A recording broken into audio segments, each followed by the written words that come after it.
Welcome to the Deliberate Leaders Podcast. I am Allison Dunn, your host and executive business coach. Today's segment is part of our Gems of Idaho series, where we feature an Idaho deliberate leader who inspires us for a brighter, bolder future. Today's gem is friend Jos Zamzow. He is the co-CEO of Zamzows, a renowned leader in the sustainable gardening and agricultural industry with a passion for organic practices and a commitment to environmental stewardship. Zamzows is absolutely a trusted brand and retailer known for exceptional customer service, innovative solutions, and unwavering dedication to promoting sustainable living practices. Jos, thank you so much for joining me here today. Wow, that was quite an introduction. I'm glad to be here. All of it is 100% true, and that is quite an honor to have you here with me. I love to kick these off with a deliberate conversation. What would be your number one leadership tip for our listeners today? I think leaders in today's world have to be sure that they have someone, either a coach or an advisor, a board of directors, or a peer group that they can trust to tell them when they're off track. And I think especially at the top of companies, it's our job to have the right answer. And we get accustomed to taking the risk, that I'm going to take the company in this particular direction. But it is so valuable to have a group of people, and they really can't be, it's very difficult for them to be in your company because you have to trust that they don't have a dog in the fight. You have to have a group of people that will tell you it's a bad idea, or I think you're skipping some steps here, or I think you need to do some more homework, and trust that they don't stand to gain or lose one way or the other, only to help you. And I think it's critical. Yeah. Well, you're speaking my language. And that's, one of the ways that, we know each other. So I appreciate that. It's a fantastic tip that you provided. Jos, you know that I am also from a family-owned business that's done retail and manufacturing. So, very similar backgrounds. But I didn't realize today when I was getting prepared for this that the Zamzows was founded in 1940. 33. Oh, even my research was wrong. It was a LinkedIn profile that said 1940. So 1933, which this is 90th year. That's crazy cool. Yeah. Wow. My family's business was 1952, and I thought that was such longevity, but 33, that's one for the books for. Yeah.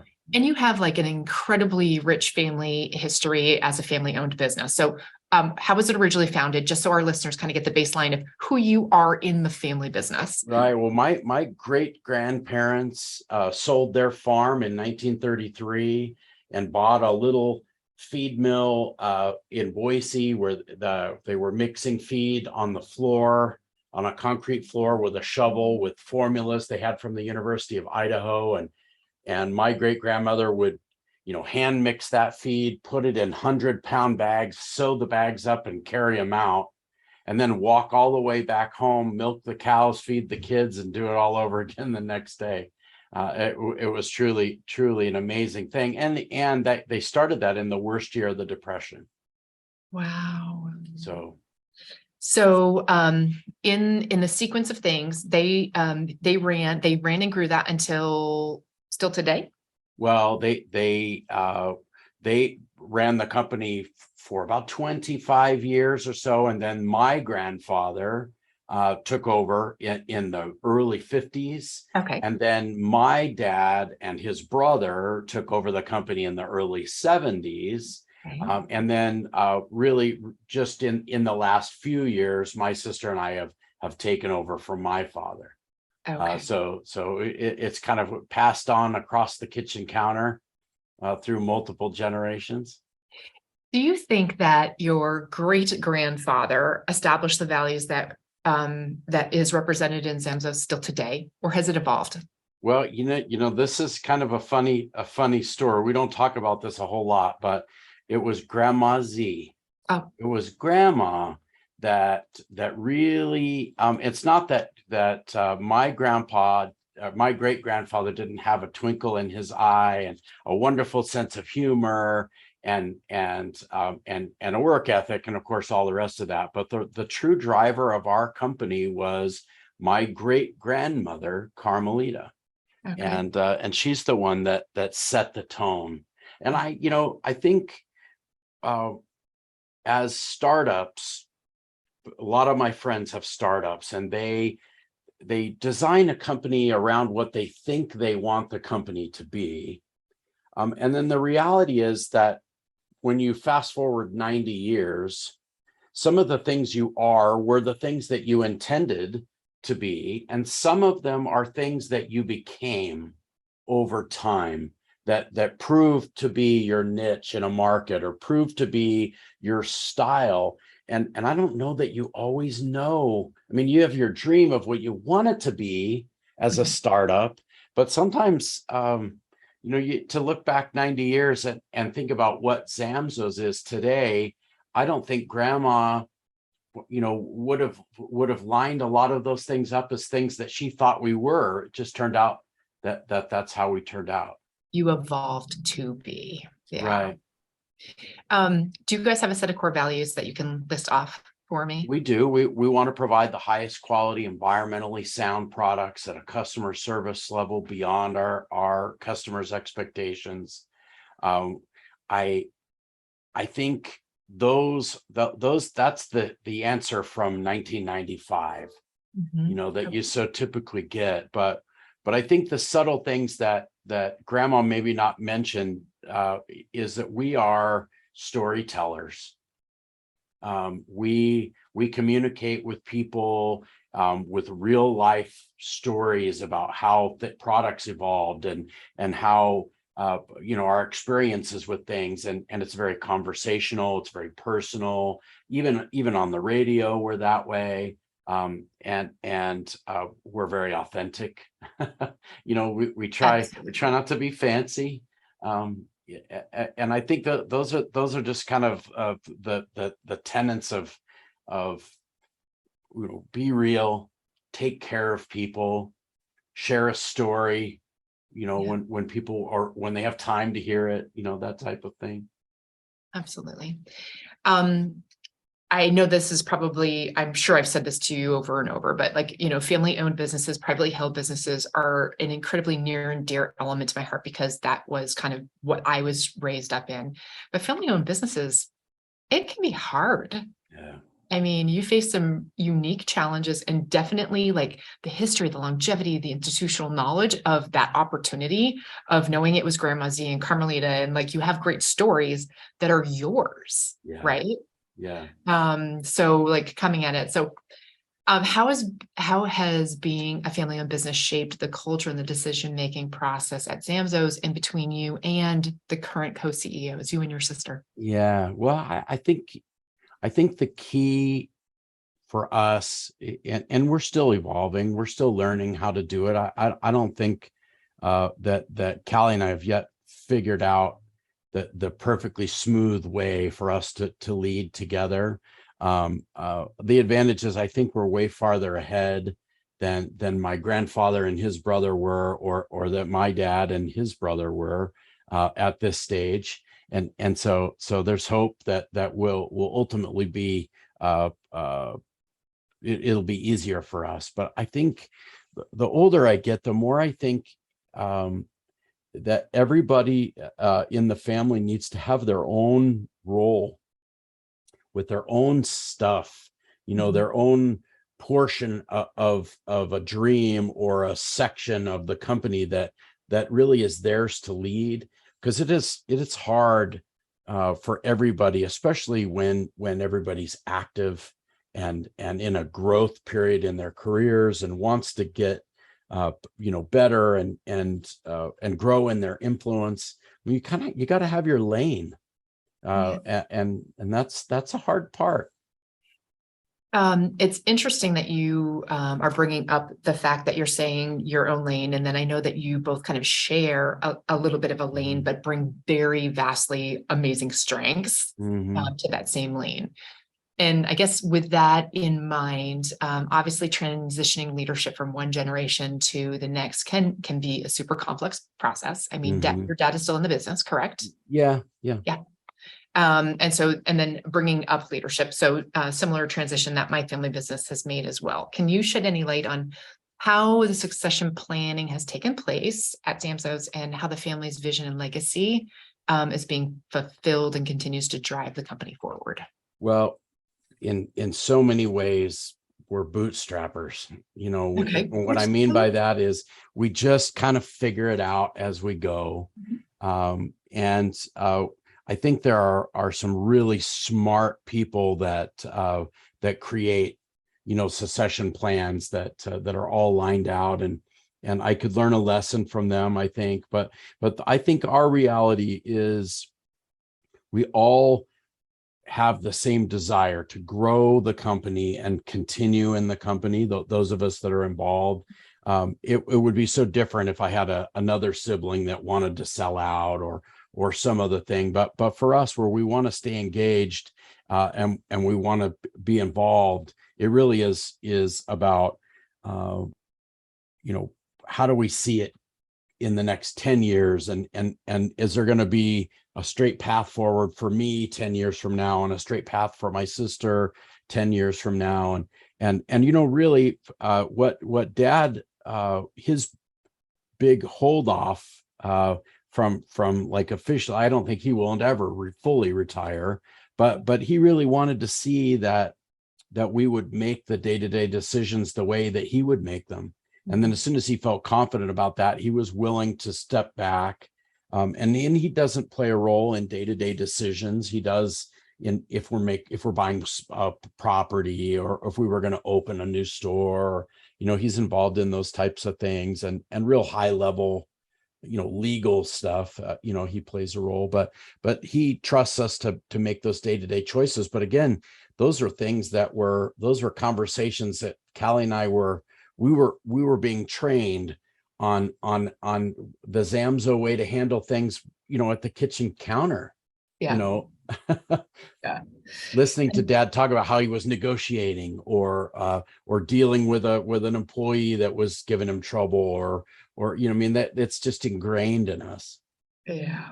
I love that. Takeaway is that our children are listening regardless of whether they're in our business or not, or in our jobs, right? Right. How many generations do you have in the organization today? So there are three right Okay. now, because my son August and my sister's daughter Raphael, she's still in high school, but she is working part-time over at one of the stores. And then my son is assistant manager in the store. He's graduated from college, and he's kind of feeling his way through if this is something that he wants to do long term. But so three as we speak, if you count Okay. dad and Callie and I, and then August and Raphael. Oh, that's fantastic. Yeah. I'd like to take a few minutes to really hone in and focus on your specific leadership journey, because Okay. I think it offers so many valuable lessons to aspiring leaders and entrepreneurs and other retailers and people in ag and, Yeah. business in general. As a co-CEO, what are the key leadership qualities or characteristics that you believe are essential for success in the business world, and maybe even specifically in your industry? Well, I think it's really important to at least in a CEO role, to have vision for where you want the company to go, and then be willing to hold fast to that vision and guide the company that direction. Because if you just come in as a CEO and manage, and we have had, before my sister and I took over, we've had other leaders in our company that came in to take what we have, the existing culture, the existing product mix, and really just try to ride it out. And the reality is that you can hold the line for a little bit, and then you begin a steady, decline. And so if you're not out there trying new things, trying new products, stretching, you begin to die. That's just the reality of the product cycle and your place in the community. And I think CEOs have to be willing to stand up and lead the company in a direction. And the so much of what is talked about now is talked about a leadership team and a group of employees who get together and talk about the vision of the company. And the reality is that only the people that own the company, only the people that are the leaders of the company, they're the ones that are best equipped to push in a particular direction. And it's dangerous to rely on it's not dangerous. It's just, I feel like your key leadership, their job is to not screw it up, right? Their job is to hold the line, take whatever you give them and deliver on that promise. And it's really not their job to shake it up, to dump the apple cart and look at what could we be. And it's critical to have that. It's critical to take those risks. Yeah. I love that. And I love the fact that I know that you have people around you in your organization who I'm sure can show you where the apple cart and which one should be dumped over, right?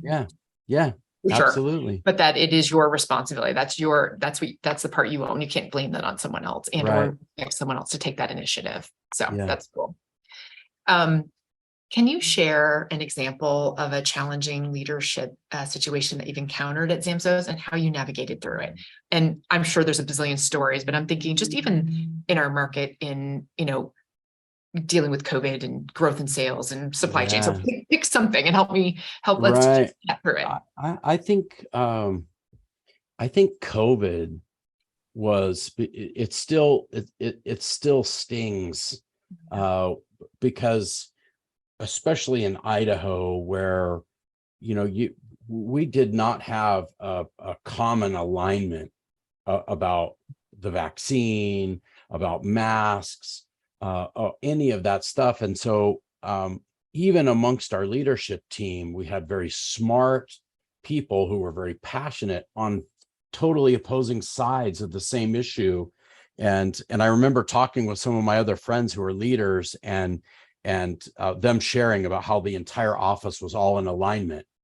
They were all either pro-vaccine or whatever. And I just remember thinking, man, we had a lot of, it felt like life and death conflict about this is what we're supposed to do, or this is what we're not going to do from a moral, principled approach. And people were so passionate and trying to navigate, where do we go from here? And I think our path through that was to just talk more.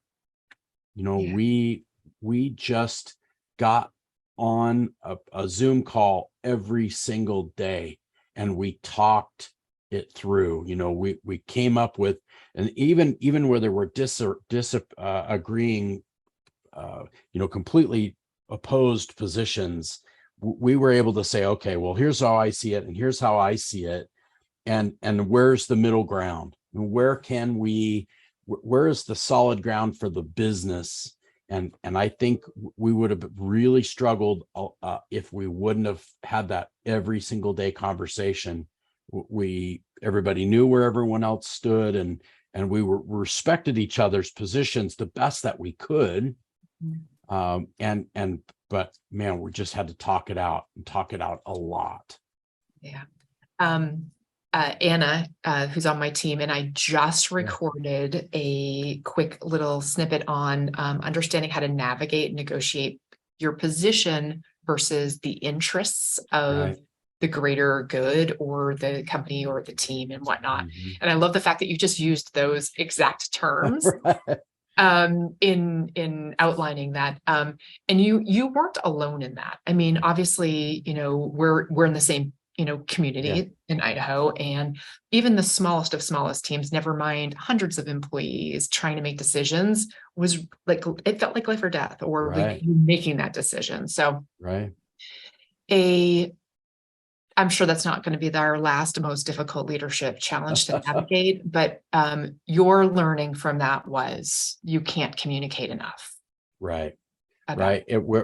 Where we had problems, we had stores, for example, where there were members of a team at a particular store who were mortified of coronavirus and insisted that no one get too close to them, that everybody was masked up. And they wanted, they didn't even want these people taking the masks off when they went in the bathroom, because if they went in after them, then, what if? And then you had this group of people that were absolutely morally opposed to the mask and didn't want to wear it and felt like it was an invasion of their privacy. And so they were taking them off. Other people were, here we were, and wherever those situations were, it was always that those two people never talked. They didn't sit down and say, hey, look, I know where you're at. I get where you're coming from. What if, we do this or this or this, and they just didn't talk. And so it just created this wall that didn't allow any progress. And then higher level, we avoided that because we did just engage. And I think that was the key.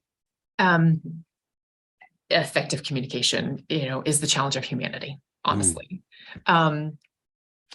That's such a great scenario to try to actually how do you open up that open transparency at every level so that you can continue the communication? Like, what tools do you go to? Well, what I think, I try to lean into a differing opinion. Okay. And I do know that about you. Yes. And I, if you lean in with curiosity, genuine curiosity, what I find is that people start off with a really hard line, and and they're just waiting for you to push back, right? And when you don't push, when you lean in, they back up a little bit. Right? They don't, they're prepared to push, and you come in, curious. Then the natural approach is to back off of your hard line, right? It's just human nature. And then once that process starts, then it seems to work. But it sometimes takes a leader, someone in the group, to lean into a differing opinion and just say, hold on, tell me more about why you think this, or what might be true, and genuinely not listening so that you can attack their position, but listening to truly understand, like, what is it in your brain that makes this so clear for you? And I want to understand. And there's something about that process that just everybody comes together. They trust you. You have more empathy. It just softens everything. Yeah. Curiosity is an amazing cure to so many things. Right. Yeah. I want to talk about culture. And I know that you have, a corporate office culture that I don't necessarily have ever experienced, but the culture that I experience when I walk into my neighborhood store or any one of my neighborhood stores. Building and maintaining a talented, motivated workforce is a challenge of every business, but I feel like your organization has done it so well, at least from the outside walking in to the location. So what culture strategies or practices do you employ to attract and retain that top talent? Give us the magic, Jos. Well, I feel like we're getting better at it all the time. I definitely don't feel like we've arrived. But I think in some ways that's part of it. That if we're asking employees, how are we doing? We want to be better. When they respond and you lean in and really listen to what they have to say and talk it through, I think people like that portion of, this is not, they don't get, this is how it is, and this is how it's always going to be. This culture is evolving, and we're getting better. But I think we hire people who like the things that we do, that like, aside from work. We hire people who are into gardening, and people who are into wild bird, and people who like lizards and snakes and fish, and ponds, and like having a beautiful lawn. And when we do those kinds of things, and then we give them information that they can share. And I think I know at training, to me, this is about sharing. This isn't about selling. It's about helping people and giving them the solutions that they need. And I think you don't get that a lot of places. It's hard to feel you can still do it, but if you're selling TVs, it's harder to feel really passionate about that. And some people, I'm sure, can. They're I know passionate someone who about could.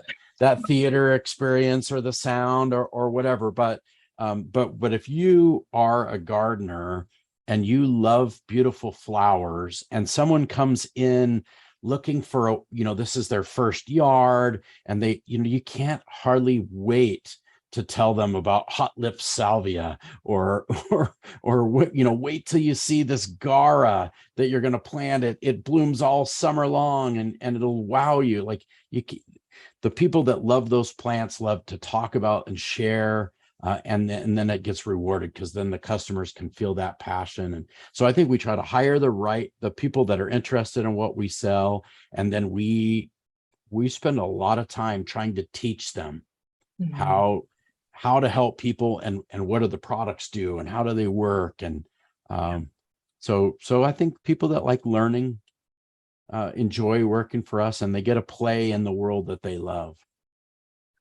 It definitely shows through in the in-store experience. So Yeah. That's spot on. You're doing a great job there. Thank you. You're welcome. When I think of, leadership, and, one of the most important things that I think leaders do is making deliberate decisions, right? Yeah. And Right. Sometimes that involves making tough decisions. Yeah. So can you talk us through how you approach difficult choices and dilemmas, and how you work through them to align even just two CEOs, never mind just your own, right? Like, you have two people to make that decision. Well, we're right back to this leaning in. I think about the hardest decisions that we have to make as a team. They often involve risk.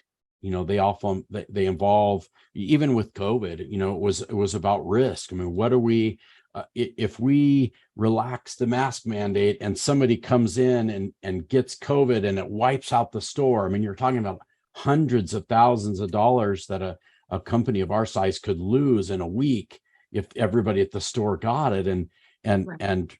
all this passion, but I ultimately, someone in the group, and I think Callie and I try to be that person most of the time, that steps forward and says, here's what we believe to be the best course of action. Shoot holes in it. We get buy-in, we talk through the process, and then once we make a call, everybody aligns and we go that direction. And if, for me, the way I look at it is, you kind of have three choices. You can make a choice pretty quickly and have it be the right choice, right? That's the very best scenario. You're lucky. The next best option is to make a choice relatively quickly and have it be the wrong choice, right? And then you just make another choice. As soon as you recognize that you made an error, then you make another choice. And then the third one being, you just sit and do nothing and just hope the problem goes away. And that, to me, that's the very worst one. So I try to, I like a back of the napkin analysis of key things, evaluating the risks that are most important. What's the potential upside? What's the potential downside? And we pitch it, we shoot holes in it, and then we try to move. And perfectly aware that we'll reevaluate it in 4 months. And if it's not what we think it is, then we'll kill it and move on. And I think taking the pressure off, we 100% have to be right, makes it easier. We accept that we may be wrong. Well, that is why you're a gem of Idaho, because you're bold. You're making bold decisions and then adjusting from there, right? Right. Yeah. Jos, final question. What are you, from standpoint of, just going forward from this point, what are you most excited about that you're working on, that your company's thinking about, that you're shifting to or enhancing? I'm really excited about new stores. Okay. There's a lot, this little valley is growing so fast, and there's so much interest, in Mountain Home and Twin Falls and Payette, even in Caldwell, and of course we have a piece of property at the corner of Star and Chinden that could be a new store, and so I think we've been in this holding pattern with COVID and then with building costs and all the rest of that, and I just think we've been focused on staff and training and building our leadership bench a little bit, and I really think we're poised for a pretty good growth in the number of stores that we have in the near future. And so that's kind of fun, kind of exciting, thought to, a way of reimagining what we do and chasing it. It's, to me, is a wonderful challenge. I didn't realize how spoiled I am having, 4 or 5 stores within kind of, depending on what pivot I take from where I live, and thinking through that. Is there not one in Star? Is there not one in Caldwell? Like those communities, how wonderful would that be? Yeah. Well, I mean, I think there's the reality is they do go to some other stores, but at some point you just go to a competitor because there's not a Zamzows close, and so it's fun. I think those will be really cool opportunities for us. Well, that's exciting, and I can't wait to see that come to fruition and flourish. Yeah.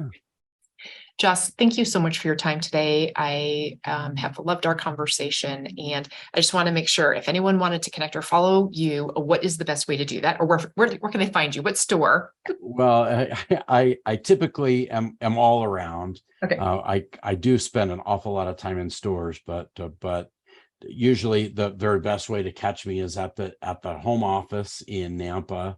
And at Zamzows.com, they can connect me. But we do radio shows, and those are all archived, and so there's a lot of ways to connect. But people feel free to reach out if they want to.